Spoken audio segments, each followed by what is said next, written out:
Денот на востанието на Република Македонија и македонскиот народ, познат како 11 октомври, е државен празник на Република Македонија.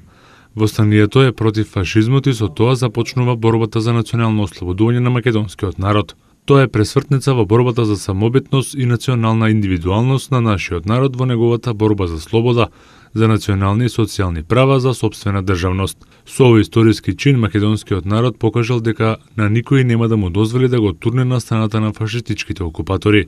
Востанието започнало на 11 октомври 1941 година, представува исклучително значаен историски чин во долготрајната народно-ослободителна борба на македонскиот народ. Држејќи се до принципите на герилското војување, припадниците на Прилепскиот партизански одред Гоце Делчев, формиран во местоста Црвени стени, близу до Прилеп, се распределуваат во 3 групи, го напаѓаат бугарскиот полициски учесток и затворот и вршат прекин на телефонските врски и електричната инсталација.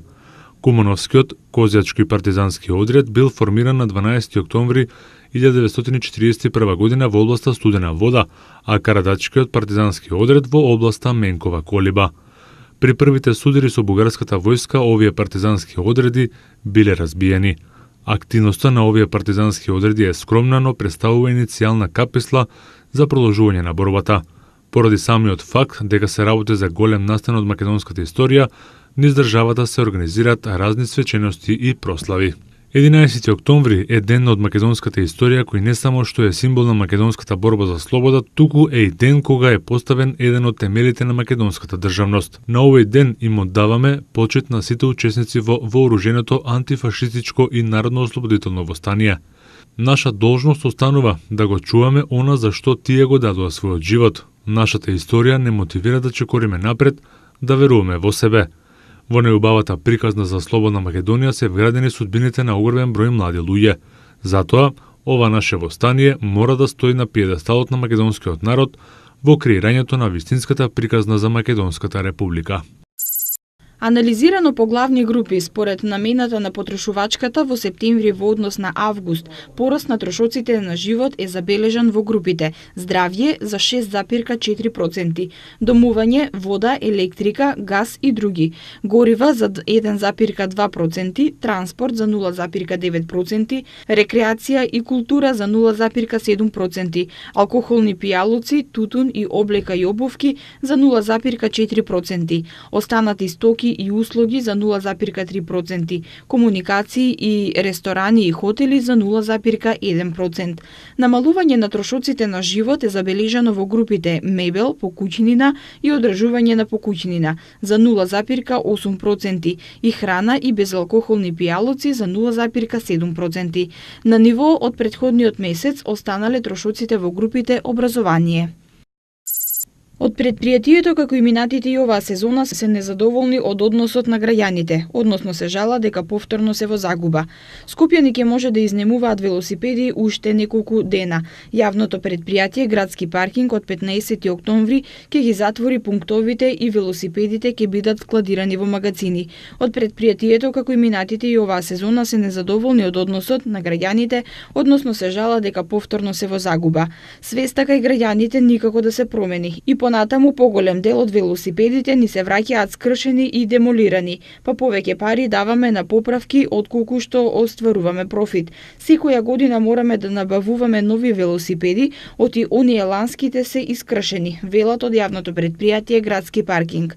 Скопјани летово се жалеа дека на пунктовите не може да изнемат велосипед, оти нема ни еден читав. Иако градот требаше сезонова да набави нови 90 велосипеди, тоа не се случи бидејќи тендерот пропадна. Набавката се реализира дури во септември, па 90 нови велосипеди ќе бидат на пунктовите до година. Со низа манифестации Скопје и скопјани денеска ја одбележаа 72-та годишнина од почетокот на востанието на македонскиот народ против фашизмот во Втората светска војна, празникот 11 октомври. 72-та годишнина од македонското народно востание вчера беше одбележана со свечена академија во новиот објект на Македонскиот народен театар, на која се обрати председателот на Република Македонија Ѓорѓе Иванов.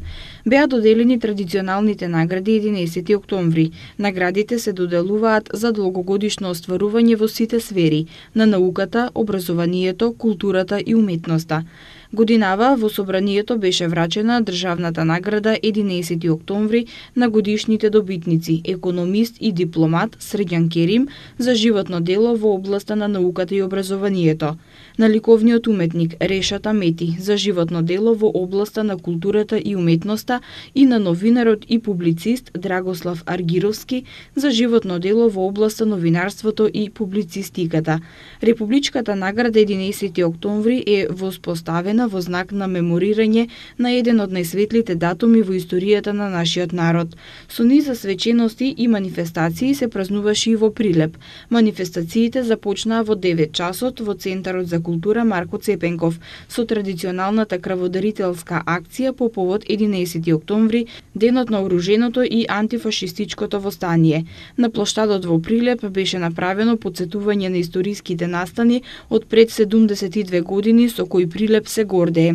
Тогаш со нападот на полициската станица, участакот, сегашниот меморијален музеј, 11 октомври, на групата од партизанскиот одред Гоце Делчев е означен и почетокот на народно-ослободителната борба и антифашистичката револуција во Македонија.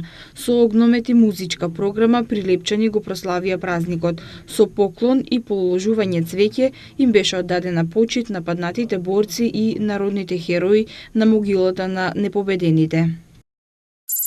Министерот за здравство Никола Тодоров најави дека од средината на месецов, односно од 15 октомври, ќе има намалување на 700 лекови. Тој рече дека владата уште од 2006 година силно се зафати за регулирање на цената на лековите. Оваа област претходно беше целосно нерегулирана и оставено стихино да се одлучува која ќе биде цената на лековите и при тоа имаше маржи кои беа многу високи и кои достигнуваа и до 1000%. Така, например, ако некоја веледрогерија го купува лекот за 1000 денари, неговата продажна цена изнесуваше 10.000 денари. Според него, намалувањето на ДДВ-то на лекови беше прво посериозно намалување во Македонија, пошто била донесена нова методологија за утврдување на цените на лековите. Како резултат на таа методологија, досега има околу 1000 лекови, чија цена е поевтина. Сега на 15 октомври ќе има ново намалување на цените на лековите, со кое очекуваме да се намалат цените на околу 700 лекови, изјави Тодоров и најави дека со оваа политика владата ќе продолжи и во иднина. Од Агенцијата за електронски комуникации велат дека по намалувањето на цените на интеркорекција, новите цени на SMS пораките би требало да бидат прифатени и од мобилните оператори. Така, малопродажните цени на пораките, кои сега чинат 5 денари, од 1 ноември би требало да чинат 1,25 денари. Жичарата на Водно предизвика голем интерес кај скопјани, но и кај туристите од цела Македонија и регионот. За само 2 години на жичницата се качиле околу 700.000 патници, но според првиот човек на ЈСП Мишон Николов, туристичката понуда која е во агендата на речиси секој странец кој го посетува Скопје би била комплетна доколку во понудата за посета на Водно би се вброил и Милениумскиот крст. Сепак, грижата за него во моментов е сведена на минимум. Николов тврди дека предпријатието, доколку ги добие потребните финансиски средства од градот Скопје, владата и Македонската православна црква, од Милениумскиот крст ќе направи атракција привлечна за туристите. Милениумскиот крст е еден проект со кој ние сакаме да го заокружиме проектот за жичарница на градот Скопје, односно да патниците покачувањето на планината Водно со жичарата уживаат и на крстот, затоа што тој по него може да се качувате нагоре и наистина погледот од краците на крстот е многу убав и според мене тоа доколку се презентира убаво во јавноста и во светот, може да стане една туристичка атракција. Според директорот Николов, ЈСП најпрво има намера да почне со замена на стариот несоодветен лифт, а потоа да продолжат со антикорозивна заштита, партерно уредување и изградба на водоводна и фекална мрежа. Планирано е да се штеди и на осветлувањето, со тоа што ќе се инсталираат штедливи светилки. Со нив сметките би биле пониски за 30%. Согласно проектот ќе се постави нов лифт. Овој лифт што сега постои